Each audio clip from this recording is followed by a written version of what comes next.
Jackson messes with your expectations. On the map, it looks like a small dot. In real life, it feels like someone dropped a real western town right next to two famous parks and turned the scenery up to max. One minute you're grabbing coffee downtown, the next you're staring at mountains that look fake, or watching steam lift out of the ground like the earth forgot to turn the stove off. The trick is not trying to do everything. 4 days is enough as long as you plan like a local. You'll use Jackson as your base, build days that actually fit the roads and seasons, and leave room for the best part of this place. The quiet moments, when you stop chasing it and just let it hit you.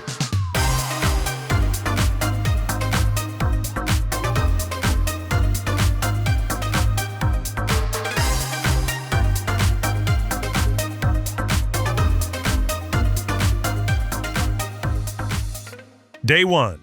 Downtown Jackson, an easy summit view and a smooth first night. Start your first morning slow and stay close. Jackson sits high, the air is dry, and a lot of people arrive and try to sprint on day 1. You'll have more fun if today feels like a warm-up that still feels special. Here's your day 1 move that saved the whole week. Treat the dry air and altitude like a real thing. Start with water, then add coffee. Pack lip balm, a small sunscreen, and a light layer even if it looks warm. You're setting yourself up to sleep well tonight, not crash at 4 p.m. Begin with breakfast in town and keep it simple. Persephone Bakery is a good first stop because it's quick, it's consistent, and it feels like Jackson right away without needing a plan. After that, do a small walking loop so you get your bearings. Walk past the elk antler arches at the town square, pop into a couple of local shops, and notice how compact everything is. This is also the moment to handle boring logistics while you're still in town. Fill your water bottles, grab snacks you can throw in a day pack. Download offline maps so you're not relying on signal later. If you're planning to hike over the next few days, pick up bear spray now so you're not scrambling later. Bear spray is basically strong pepper spray made for bear country. It's not complicated. Keep it where you can reach it fast. And don't bury it under a jacket at the bottom of a bag.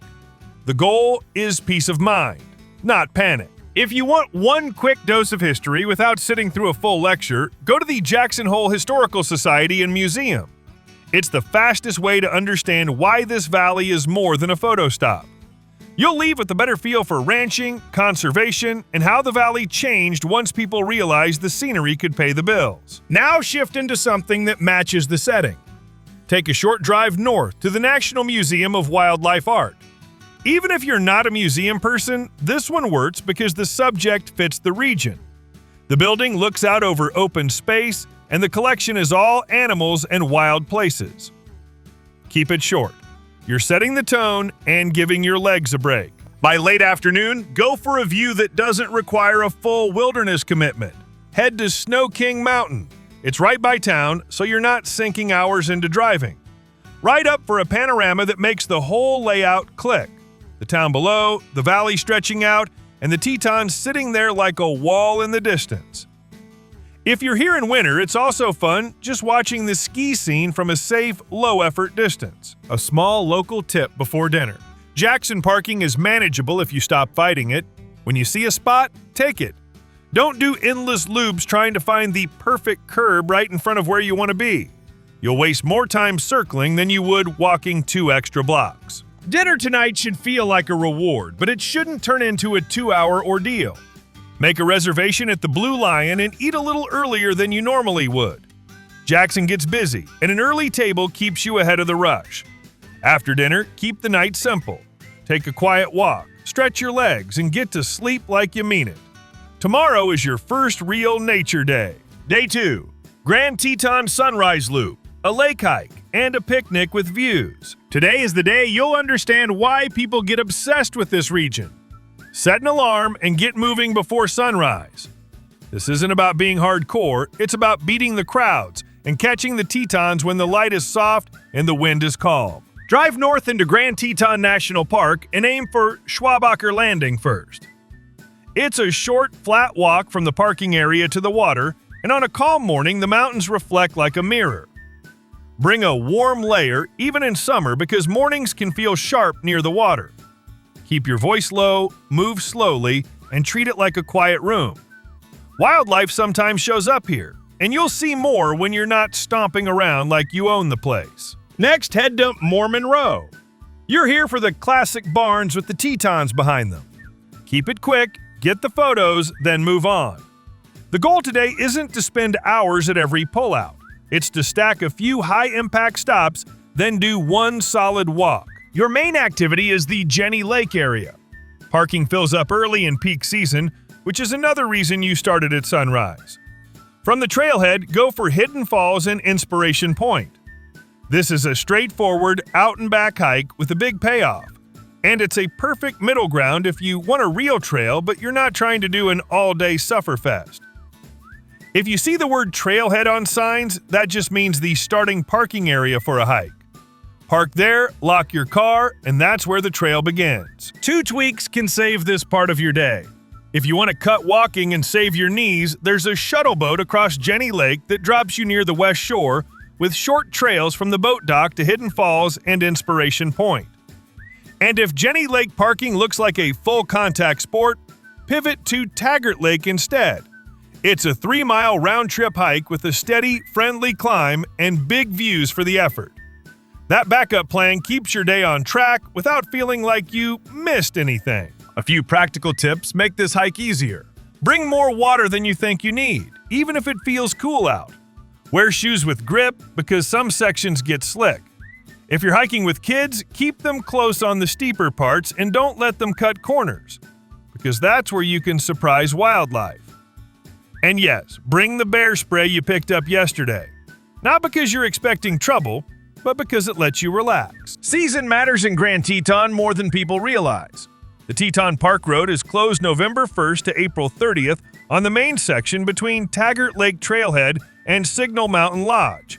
And that changes what you can drive and where you can park. The good news is that a closure doesn't ruin the day, it just changes the plan.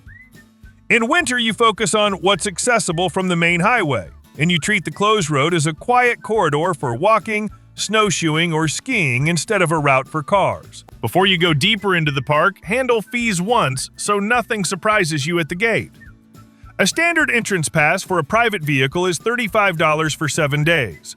If you're not a U.S. resident, there can be an additional per-person fee at certain parks, so it's worth checking the current rules before you roll up to the booth. For lunch, do a picnic. This is one of those places where eating outside is part of the experience. Grab something easy in Jackson before you drive in, like a sandwich from Pearl Street Bagels. Then eat when you find a view you love. The little trick is to pack your lunch into a small cooler or insulated bag so you're not crushing it in your backpack. And toss in 1 extra napkin. Wind plus mayo is real. In the afternoon, keep it flexible. If your legs still feel good, take a short shoreline stroll and let the lake views do the work. If you're tired, do a couple of scenic stops and call it a win. Grand Teton rewards you even when you do less. On your way out, do a quick reset in the car. Wipe your hands, change shoes if you need to, and stash your day pack so you're not living in a messy pile of jackets and snack wrappers for the next 2 days. Back in Jackson, keep dinner casual. Hand-fire pizza is a good reset meal after a day outside. Eat, shower, and put your phone on the charger. Tomorrow is your biggest drive day. Day 3. Yellowstone geysers, big colors, and a wildlife window that feels unreal. This is your early start day for a different reason. Yellowstone is bigger than people expect, and the distances inside the park add up fast. Leave Jackson while it's still dark so you arrive before the mid-morning traffic wave and before the main parking lots feel like a shopping mall. First, check the season reality. Most Yellowstone Park roads are closed to regular vehicles from early November to late April. In winter, access shifts to limited over-snow travel like commercially guided snow coaches and snowmobiles, usually from mid-December to mid-March. That means the drive-it-all-in-one-day version of Yellowstone really only works in the main road season. Fuel up in town before you go. Cell service can be spotty once you get deeper into the park, and the day goes smoother when you don't have to hunt for basics. Pack a breakfast you can eat in the car, bring lunch and snacks, and keep a small trash bag so your car doesn't turn into a disaster by noon. One more rule that saves headaches. Keep your food packed up when you're not eating. It keeps critters out of your stuff, and it keeps your car from smelling like a gas station picnic forever. Once you're in Yellowstone, go straight to the Old Faithful area first. It's popular for a reason, and doing it early is the difference between feeling like you arrived at the right time and feeling like you're stuck in a crowd. Watch one eruption, then keep moving. Walk the boardwalks through the upper geyser basin so you see the whole neighborhood of steaming vents and hot pools, not just the headline act. Stay on the boardwalks in the thermal areas. The ground can be dangerously hot, and it can crumble. Now drive toward Grand Prismatic Spring. If you only see it from the boardwalk level, it can feel crowded and rushed. If the overlook trail is open and conditions are good, take the short uphill walk to see it from above. That view is the payoff. From up there, you finally get the scale, and you see the full color ring instead of a quick glimpse through a wall of people. Next, hit Fountain Paint Pot. This area gives you a different texture than the big postcard springs. You'll see mud pots that bubble and pop, plus more steaming vents. It's quick, it's weird, and it breaks up the day in the best way. Take your time, but don't linger so long that you lose the afternoon to traffic. After lunch, shift into wildlife mode. Yellowstone rewards patience. You're not hunting a checklist, you're scanning the landscape and letting animals show up when they feel like it. Head toward Hayden Valley if roads are open. Pull into a turnout, turn the engine off, and just look. You might see bison close enough that you hear them snort. You might see nothing. Both outcomes are normal. The best trick is binoculars because it keeps you safe, and it keeps you from doing the awkward zoom with your feet thing. One safety note that matters out here. Many parks require you to stay at least 25 yards from most wildlife and 100 yards from predators like bears and wolves. If an animal changes its behavior because of you, you're too close. Back up, and you'll usually get a better view anyway. If you do spot animals near the road, keep it calm. Don't crowd them for a photo. Don't block traffic. You'll get better memories when you treat it like a privilege instead of a performance. Also, if you see a line of cars stopped ahead, don't race up to join the pile. Pull off safely, look first, and decide if it's worth the slowdown. Sometimes it's a bison, sometimes it's just people reacting to other people. On the way back south, make one calmer stop at West Thumb Geyser Basin if you still have daylight and energy. It's a boardwalk loop with thermal features right next to the lake, and it's a softer ending than trying to cram in one more major site. Then commit to the drive back to Jackson and treat the return like part of the day. Put on a playlist, rotate drivers if you can, and save your last snack for the ride home. Little things matter after a long day. When you roll into town, don't overthink dinner. Go somewhere that's comforting, fast, and predictable. Mary Piglet's works for that kind of night. Eat, hydrate, and get real sleep. Your last day is built to be active, but it's not built to punish you. Day 4. Teton Village tram views, a river float or winter sleigh ride, and a final reset. Today is your fun day. It's the day you stop driving long distances and let someone else do a little of the work. Either a tram operator or a river guide. It also doubles as a buffer day. If weather messed with your earlier plans, today can flex without feeling like you lost the plot. Start with breakfast somewhere you haven't tried yet, then head out. Today isn't about being first in line, it's about enjoying the gear shift from national parks to classic Jackson Hole activities. Drive to Teton Village and take advantage of how close it is. This is also your chance to use public transit instead of driving if you want a low-effort morning. Start Bus posts seasonal schedules, including the 2025 to 2026 winter schedule with route dates, and it's designed to connect Jackson and Teton Village. If you're sick of parking stress, that's your escape hatch. Ride the aerial tram for a big view without a big hike. Sightseeing tickets are listed at $55 per person.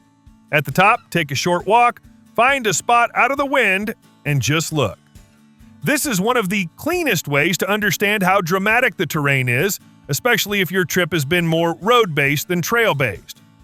Do a short wander, snap the photos, then come back down before you start turning your last day into a marathon. Now choose your afternoon based on the season. If you're visiting late spring through early fall, book a scenic Snake River float. This isn't whitewater chaos, it's a calm, guide-steered float where you sit back and let the mountains slide by. One operator lists a standard scenic float at $95 and calls it a 3-hour round-trip experience. Wear layers, bring sunscreen, and don't assume the river air will feel warm even when the sun is out. It's also a smart move if your group has mixed energy levels because everyone gets the view without needing the same hiking stamina. If you're visiting in winter, swap the float for a National Elk Refuge sleigh ride. It's one of the most Jackson things you can do, and it's simple. You bundle up, you sit on a sleigh, and you get pulled into the refuge while you watch elk herds at close range. The listed adult rate for the 2025 to 2026 season is $42. Tickets are sold at the National Elk Refuge Visitor Center during the season, and showing up earlier usually makes the whole process smoother. Either way, keep your late afternoon open. Use it for whatever you wish you had more time for. Maybe that's a slow stroll through shops. Maybe it's a nap. Maybe it's finally organizing your photos so you're not doing it at the airport later. This is also the right time to do a quick gear sweep. Return any rentals, dry out wet layers, and repack your day bag so you're not leaving with half of Jackson in your trunk. For your last dinner, make it feel like a closing scene, not an afterthought. Reserve a table at Café Geneviève and don't rush. Order something hearty, talk through your favorite moments, and let yourself land. Afterward, take one last calm walk. Then pack like a person who wants tomorrow to be easy. Lay out your clothes, charge your devices, and put snacks where you can reach them in the morning. When you travel like that, you leave feeling like you actually had a trip, not a blur. Jackson works because it gives you variety without forcing you to live out of your car. You get a real town with good food, easy logistics, and a calm place to sleep. And you get day trips that feel like the kind of places people put on posters. The smart part is how you pace it. One day close to town, one day in Grand Teton, one big Yellowstone push, then a final day that's active but flexible. Check seasonal access before you go, stay patient with wildlife, and leave space for the moments when you pull over, step out, and realize you're seeing one of the wildest corners of the lower 48.